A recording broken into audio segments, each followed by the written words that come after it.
নমস্কার, রসিক রান্নাঘর ব্লগে আপনাদের সবাইকে আমন্ত্রণ। আজ আমি আপনাদের সামনে নিয়ে এসেছি ঝিঙে আলু দিয়ে নিরামিষ ডালের বড়ার রেসিপি। নিরামিষ দিন হোক বা সাধারণত দুপুরের রান্না, এত সহজে এত সুস্বাদু তরকারি রান্না করা যায়, সত্যি মন ভরিয়ে দেয়। আশা করি আপনাদের ভালো লাগবে। আপনারা পুরো রেসিপি দেখার জন্য আমার পাশে থাকুন। চলুন আজকে রেসিপিটা তৈরি করে ফেলি। রান্না করার জন্য সব উপকরণ পরিমাণ মতো নিয়েছি। সবজিগুলো কেটে পরিষ্কার জলে ভালোভাবে ধুয়ে নিয়েছি। আজকে রেসিপি তৈরি করার জন্য একটা ঝিঙে আর একটা মাঝারি সাইজের আলু আর 150 গ্রাম খেসারি ডাল নিয়েছি।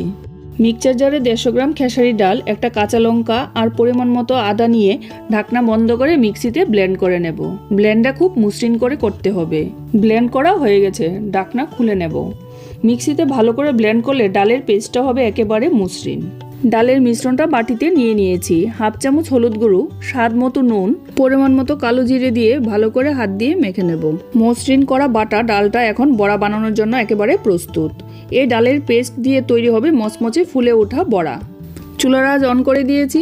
প্যান গরম হয়ে গেছে। প্যানে 3 চামচ তেল দিয়ে দেব। অল্প উপকরণে এমন ঘরোয়া নিরামিষ রান্নার স্বাদ সত্যি অতুলনীয়। তেল গরম হয়ে গেছে। এবার একে একে বড়াগুলো তেলে দিয়ে ভাজি করে নেব। গরম তেলে ছোট ছোট বড়াগুলো পড়তেই কড়াই যেন একেবারে প্রাণ ফিরে পেল। এক একটা বড়া ধীরে ধীরে ফুলে উঠছে, দেখতে কত সুন্দর লাগছে। তেলে বড়াগুলো ভাজলে বড়াগুলো বাইরে থেকে মচমচে আর ভেতরে নরম হবে। তেলের মধ্যে সোনালি রং ধরতে শুরু করলেই বোঝা যায় বড়াগুলো একেবারে পারফেক্ট হয়ে গেছে। এপিটুপিট করে লাল লাল করে বড়াগুলো ভাজি করে নেব।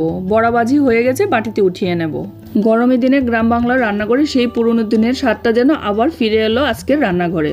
বড়া ভাজির একই তেলে একটা তেজপাতা, একটা শুকনো লঙ্কা, পরিমাণ মতো কালো জিরে দিয়ে কিছু সময় নাড়িয়ে ফোড়ন থেকে সুন্দর গন্ধ বেরিয়ে আসলে, সাধারণ সবজি কিন্তু অল্প উপকরণে ফোড়নের স্বাদটা হয়ে ওঠে একেবারে সুস্বাদু।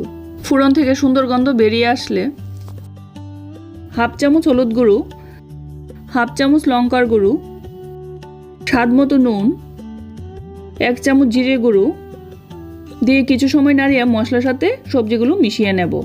গরমের দিনে ঝিঙে খেলে শরীর খুব ঠান্ডা থাকে, তাই এই তরকারি শুধু সুস্বাদুই নয়, শরীরের জন্য খুবই উপকারী। এই গরমে এমন হালকা নিরামিষ তরকারি খেলে পেটও ভালো থাকে, খেতেও দারুণ লাগে। ঝিঙে শরীরকে ঠান্ডা রাখতে সাহায্য করে, তাই গরমের দিনের জন্য একেবারে পারফেক্ট সবজি। সবজি সেদ্ধ হওয়ার জন্য কম আঁচে ঢাকনা বন্ধ করে 20 মিনিটের জন্য রেখে দেব। 20 মিনিট হয়ে গেছে, ঢাকনা উঠিয়ে নেব। ঝিঙের এই নরম ঝোল গরমের ক্লান্তি অনেকটাই দূর করে দেয়। স্বাদ আর উপকার দুটোই একসাথে পেতে চাইলে ঝিঙে আলুর তরকারি একবার অবশ্যই বাড়িতে রান্না করে দেখবেন। তেজপাতা, শুকনো লঙ্কার হালকা ঝাঁজ আর কালো জিরের গন্ধ, আহা, একেবারে মন ভরিয়ে দেওয়ার মতো। ধীরে ধীরে মশলা কষাতে কষাতে ঝিঙে আলুর মশলার স্বাদ সুন্দরভাবে ঢুকে যাবে। ঝোলের জন্য পরিমাণ মতো জল দিয়ে দেব। মশলার সাথে জল মিশিয়ে দেব। জলটা দিয়ে ঝোলটা ফুটতে দেব। দেশি রান্নার মধ্যে এমন অনেক উপকার লুকিয়ে থাকে যা শরীর আর মন দুটোই ভালো রাখে। ঝোলের মধ্যে দিয়ে দেব আগে থেকে ভেজে রাখা বড়াগুলো। আবারও গ্যাসের আঁচ কমিয়ে মিনিট 2 ফুটতে দেব। ঘরোয়া নিরামিষ রান্নার এই সহজ স্বাদটা কিন্তু সবচেয়ে বেশি মন জয় করে। ফুটে আসলে নামিয়ে পরিবেশন করে নেব। নিরামিষ ঝিঙে আলু দিয়ে বড়ার রেসিপিটা রান্না হয়ে গেছে, নামিয়ে পরিবেশন করে নেব। গরম ধোয়া ওটা ভাতের সঙ্গে খেতে খুবই সুস্বাদু লাগে। আপনারাও আমার মতো করে রান্না করে খাবেন আর আমাকে কমেন্ট করে জানাবেন। রেসিপিটা ভালো লাগলে লাইক, শেয়ার, সাবস্ক্রাইব করতে ভুলবেন না, যাতে করে আমি আপনাদের কাছে নিত্য নতুন রেসিপি নিয়ে আসতে পারি। যারা এখনও আমার চ্যানেলটাকে সাবস্ক্রাইব করেনি তারা আমাকে সাবস্ক্রাইব করে দেবেন, আর যারা সাবস্ক্রাইব করে নিয়েছেন তাদেরকে অসংখ্য ধন্যবাদ।